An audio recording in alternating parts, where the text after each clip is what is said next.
अस्सलाम वालेकुम। Welcome to Punjab educators.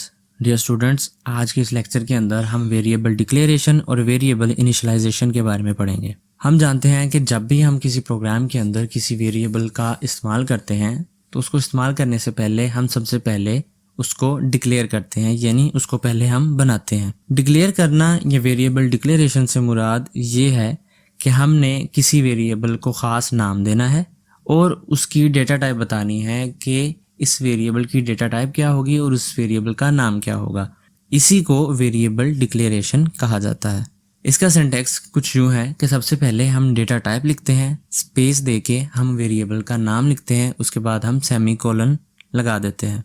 ये वेरिएबल डिक्लेरेशन कहलाती है, यानी इसको वेरिएबल बनाना भी कहते हैं आसान अल्फाज में। इसकी अब हम एक प्रैक्टिस करने के लिए हम कोड ब्लॉक्स के ऊपर आ जाते हैं।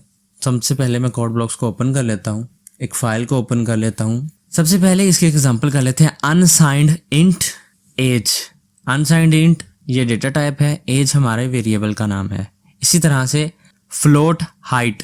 हाइट वेरिएबल का नाम है और फ्लोट इसकी डेटा टाइप है, क्योंकि आपकी हाइट इंचेस में हो सकती है, पॉइंट्स में हो सकती है। 5.5, 5.6, 6.0, 6.2, 5.8 ये हमारी हाइट्स होती हैं।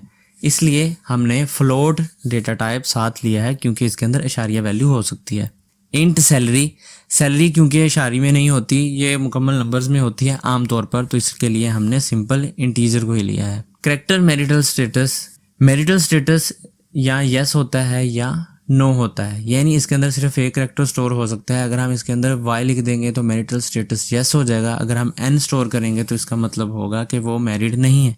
इस तरह से हम एक लाइन के ऊपर एक वेरिएबल को डिक्लेयर कर सकते हैं। अगर हम चाहें तो एक ही डेटा टाइप के एक लाइन में एक से ज़्यादा वेरिएबल्स को भी डिक्लेयर कर सकते हैं, जैसे unsigned int age comma basic salary comma gross salary semicolon. अब ये जो तीन वेरिएबल्स हमने डिक्लेयर किए हैं, एज, बेसिक सैलरी और ग्रॉस सैलरी, ये तीनों वेरिएबल्स हैं और अनसाइंड इंट इन तीनों की डेटा टाइप है। इस तरह से हम एक लाइन के ऊपर एक से ज़्यादा वेरिएबल्स को बना सकते हैं। इसी तरह से int points scored comma steps, यानी आप कितने कदम चले हैं या आपने कितना स्कोर किया है, इन दोनों वेरिएबल्स की डेटा टाइप हमने इंटीजर रखी है। हम इनको एक ही लाइन में इस तरह से भी डिक्लेयर कर सकते हैं। Float height comma marks. For example आपकी हाइट पॉइंट्स में हो सकती है, आपके मार्क्स भी पॉइंट्स में हो सकते हैं, इसलिए हमने इसके लिए फ्लोट डेटा टाइप ली है। और ये दोनों वेरिएबल्स फ्लोट डेटा टाइप के होंगे। एक ही लाइन में मल्टीपल वेरिएबल्स हमने डिक्लेयर कर लिए। Character marital status comma gender. Marital status के अंदर यस, नो, वाई या एन आ जाएगा, जबकि जेंडर के अंदर एम या एफ आ जाएगा। हमने पीछे पढ़ा था प्रीवियस लेक्चर के अंदर कि कैरेक्टर डेटा टाइप के अंदर सिर्फ ही कैरेक्टर को स्टोर किया जा सकता है। इस तरह से मैरिटल स्टेटस के अंदर हम वाई या एन स्टोर करेंगे, या जेंडर के अंदर एम या एफ स्टोर हो सकता है मेल फीमेल के लिए। तो इसके लिए हमने CHAR marital status comma gender इन दोनों को एक ही लाइन के अंदर डिक्लेयर कर लिया है। वेरिएबल की डेटा टाइप ये चीज़ बताती है कि उस वेरिएबल के अंदर किस किस्म का डेटा स्टोर किया जाएगा और उसकी रेंज क्या होगी। जैसे कैरेक्टर है, फ्लोट है, इंटीजर है, अनसाइंड इंट है, इनकी अपनी अपनी रेंज है। ये कंप्यूटर को बताते हैं कि इनकी रेंज क्या होगी और इसके अंदर कितना बड़ा डेटा स्टोर किया जा सकता है। एक वेरिएबल को हम सिर्फ एक ही डेटा टाइप के लिए इस्तेमाल कर सकते हैं। जैसे एज है, एज को हम इंटीजर डेटा टाइप का अगर हमने डिक्लेयर कर लिया तो हम उसको फ्लोट एज के नाम से दोबारा डिक्लेयर नहीं कर सकते, क्योंकि एक वेरिएबल को हम एक डेटा टाइप के लिए ही डिक्लेयर कर सकते हैं। अब हम बात करेंगे वेरिएबल इनिशियलाइजेशन की। वेरिएबल इनिशियलाइजेशन का मतलब होता है किसी भी वेरिएबल को कोई वैल्यू असाइन करना वेरिएबल इनिशियलाइजेशन कहलाता है।